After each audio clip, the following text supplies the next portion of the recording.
Okay, so in our third flipped lesson on organic and biological chemistry, we're going to look at esters and then at triglycerides. Let's get into it. Okay, esters. We'll follow a familiar story here, how we name them, how we make them, and how we break them. Before we just get into that, esters are fairly commonly occurring natural compounds. They are typically responsible for the sort of sweet, fruity odours that you'll get from a lot of fruits. All that smell you get from baking bread. They're also added to a lot of perfumes and that sort of thing because of their pleasant odours. So, how do we name them? Firstly, we've got to look at an ester. We've got one up here, and we've got to work out which part comes from the alcohol and which part comes from the carboxylic acid.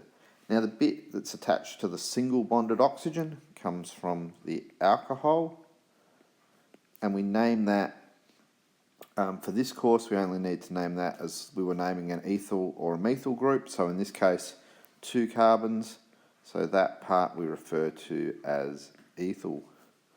Then we name the part that comes from the carboxylic acid. That's the bit that's got the carbon with the double bonded oxygen attached here. So that comes from the carboxylic acid part. We'll talk about how that happens when we talk about how they're made. I probably am jumping ahead slightly there. And we name that as an anoate. So in this case there are 3 carbons. So it's ethyl, and then 3 carbons means it's prop, and then anoate. So ethyl propanoate is the example there. So, how do we make them? To make an ester here, to make an ester, we need to take a carboxylic acid and an alcohol. We add them together, and when we do that, we basically lose a water, so we can imagine losing a water through there. Because we get this water released here, we call it a condensation reaction.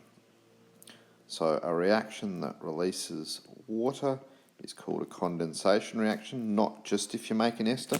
We'll look at some other reactions later on that release water that we call condensation reactions. But that's what this one is referred to, also it's in that class. Now, as you probably know from when we did this in the lab, this reaction is a very, very slow reaction, and we do a couple of things to speed it up. Firstly, we provide heat to increase the speed of the particles, therefore have more productive collisions, but we also want to make sure we don't lose all our reactants through evaporation. So we use a reflux setup, which has the condenser on top, so as we heat it, any vapours that form cool down, fall back into the mixture so they can continue to react. And then we also add a catalyst to lower the activation energy, alternate pathway, more productive collisions, if we remember what we've looked at in rate of reactions. And in this case, we use concentrated sulfuric acid as our catalyst to speed up that reaction. So that's how we name an ester, that's how we make an ester. In the next slide, we'll look at how we break an ester. So, there's 2 ways we can break an ester. We can break an ester under acidic conditions, i.e. in the presence of hydrogen ions, or under alkaline or basic conditions, basically in the presence of hydroxide ions, or reacting them with hydroxide ions. So, if we take our ester here, under the right acidic conditions, we get water being added. Now, when we're adding water, it's the opposite to when water is being produced. So water is now a reactant, not a product. And instead of calling it a condensation reaction, we call this a hydrolysis reaction. So this is a hydrolysis reaction because water is being added. And basically, water gets added in effect in the middle here where it was taken out before, and we go back to having our original carboxylic acid and our alcohol. So this is just exactly the reverse of the reaction that we looked at on the last slide. We can also break esters under alkaline or basic conditions by adding hydroxide. Now, in the presence of hydroxide, rather than forming a carboxylic acid like here, we will form the carboxylate ion. As we talked about before, this carboxylate ion will be much more soluble than the acid because this can form ion dipole interactions with water. This can only form hydrogen bonding interactions. That's going to be important later on, or quite soon, when we look at triglycerides and soap and how we make soap and how soap works. This is part of the reaction for when we're going to make soap, which I'll cover again in the flip lesson later on, but you guys have already seen in the laboratory. Cheers. So triglycerides. Now triglycerides are just a special type of ester, and in fact it probably would have been much more sensible if rather than being called triglycerides, which is a really hard word to spell, they had been called triesters, but they're not. So, triglycerides all contain this special 3-ester backbone, if you like. So they have a 3-carbon chain. Each carbon has an ester group coming off it. And they are basically, again, a very commonly occurring natural compound. We tend to divide our esters into our triglycerides into two types. The unsaturated triglycerides, which are made from, generally derived from plants and fish, and what we refer to as the oils, so the vegetable oils and the fish oils. These are obviously liquids at room temperature, so they have relatively lower melting points. And they all contain carbon-carbon double bonds. So here's our carbon-carbon double bond. So this one here shown would be an oil. This is actually one of the components of olive oil, if you're interested. The other type of triglycerides are the saturated triglycerides. They basically only contain alkane type structures, so all single bonds with carbon and hydrogen, all single bonds. Commonly refer to these as the fats. They come from land-based animals like sheep and cows and all that sort of thing, and probably humans. And these tend to have a higher melting point, so they tend to be solids at room temperature. And you can probably think about this fat on your chops in the fridge, and that being that solid fat. So that's what you've got there. That's the triglyceride part of the meat, or the fat part of the meat. So all of these triglycerides, which they're all basically derived from a combination of propan 1,2,3-triol. So 1, 2, 3 carbons, 3 alcohol groups. So that's why it's a triol as opposed to just an anol. And we number the carbon each is on. And the carboxylic acids that join on to each of these, if you like, in forming the ester. The ester, and I guess it's more than an ester. We should say here, in this case, this ester is a triglyceride.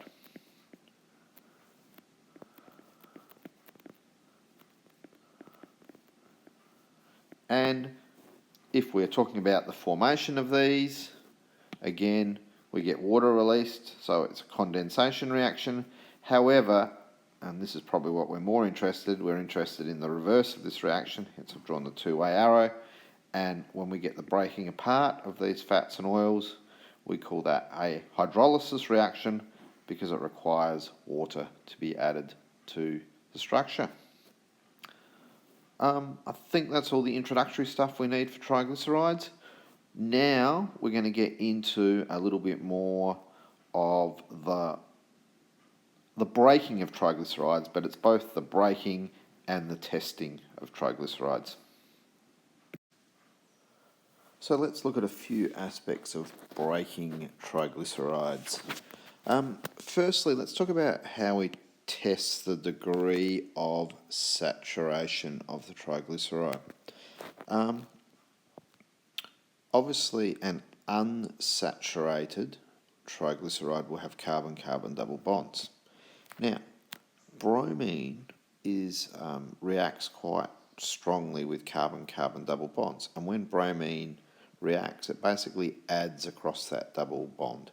So we can, if we look at the picture here, we can think about as we add bromine, we basically get the breaking of this one of these bonds, and we get the adding of bromine across that double bond, which gives the structure that we see over on this side. Now, why is that useful? Well, bromine is quite strongly orange coloured, and you saw me do this in the lab. We separated the bromine into a non-polar solvent so that it would react better with the fats and the oils, and also to get bromine is more soluble in a non-polar solvent because it's non-polar itself. And so if we saw a colour change from orange to colourless, that's showing us that this is unsaturated. And by working out how much bromine we can add, we can also work out how saturated or unsaturated the fat is. However, if we don't see a colour change here, that's indicating that we have a saturated fat, because there's no carbon-carbon double bonds for that bromine to react with, so the bromine just sits in solution and it stays orange in colour. So that's the test for saturation. Now, we use this addition across a double bond, we call this, also to make margarine. So you're probably familiar with margarine. You may well have it in your fridge at home. You may well know that margarine is made from vegetable oil. But vegetable oil is obviously a liquid at room temperature, and it's a bit hard to spread vegetable oil on your toast in the morning. People were used to spreading butter on their toast. Butter is actually made from the fat in cow's milk, so it's made from a fat, if you like, a saturated fat, which is actually not as healthy for you. So the compromise situation, if you like, is margarine.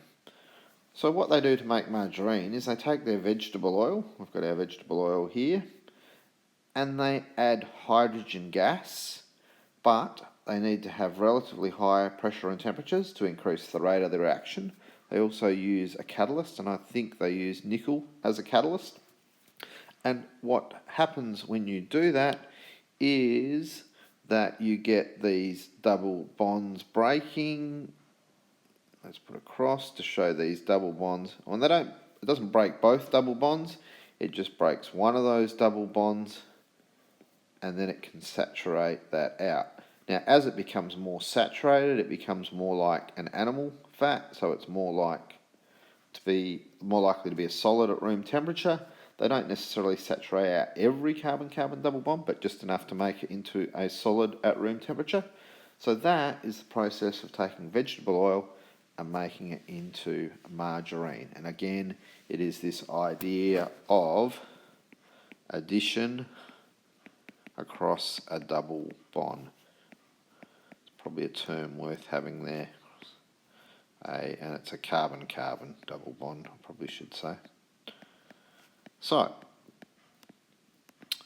that's, if you like, one way we can slightly break apart a triglyceride to determine whether it's saturated or unsaturated, or if it is unsaturated, to turn it into a more saturated version of itself to lower its melting point so it's more likely to be a solid at room temperature, i.e. margarine.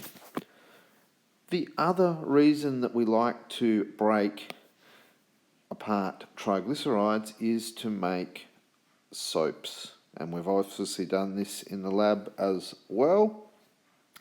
So here is our triglyceride, and what we can basically do is by adding some concentrated sodium hydroxide is what we normally use.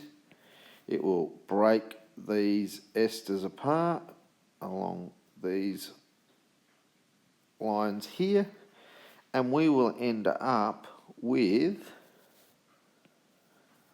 these carboxylate ions. So let's name that up here. So we end up with these carboxylate ions, and obviously we will also, I haven't put it in here in the structure, but I should have, we will also get produced our 1, 2, 3 propan triol. So that trialcohol, we talked about that on the previous slide. That 1, 2, 3 propan triol I didn't talk about before, but I think I talked about in class, is also known as glycerol or glycerine. It's added to a lot of beauty products. It gives them that nice shiny sheen. So you may have seen glycerine or glycerol. It's also used as a lubricant, particularly for like pumping up bike tyre, for pumping up balls and all that sort of thing. That's basically that process. We take concentrated sodium hydroxide, it breaks the ester groups apart, and we get left with these carboxylate ions. So why are these carboxylate ions useful? Let's change colours. They have, firstly, this long, write that a bit close. They have this long, it's not that long always, but yeah, they have this long non-polar section, and that non-polar section will like interacting with non-polar things, or the other thing we call that is hydrophobic.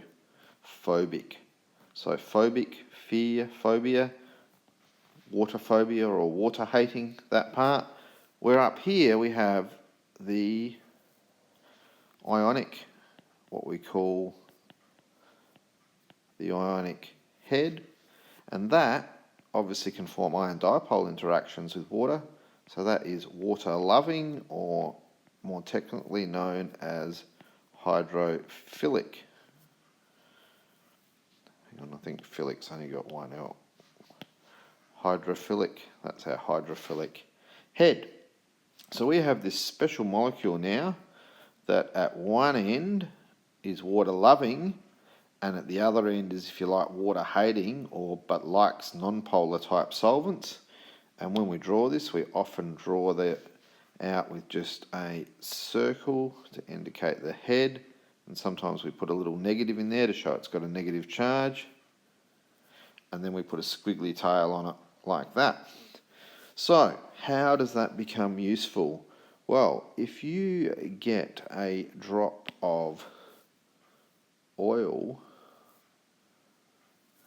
on your clothes or on your dishes at home in your sink, we all know that oil and water don't normally mix. The oil will float on the water. But if we've got the oil, and this is all surrounded by our water, H2O, sorry, that one's not drawn very well. Won't draw too many, I think you get the idea. What happens is all of these fats form what we call a micelle. So all the non-polar tails go into the oil because they all want to interact with the oils. And all the ionic heads come to the surface of that. And why is that useful? Hopefully you can already predict this yourselves. But all these ionic heads now, which all have their negative charge, can all form ion dipole interactions with the water, and they basically, those ion dipole interactions, help keep those little small particles of oil all dispersed in the water, so they're not forming big clumps that are floating or sticking to stuff. And that's basically how that soap or detergent is able to remove stuff. We're going to cover more on soaps and other detergents and this sort of thing later in the year, but just wanted to give that brief introduction at the moment. But we probably won't test you on anything too difficult there at the moment, although you probably could get something based around that sort of simple example I've said now. But again, we'll come back to this later in the year. But once again, how do we make a soap? We make a soap from breaking an ester. Okay, so that covers, we make it from breaking a triglyceride, which is an ester. So that covers esters and triglycerides. Cheers.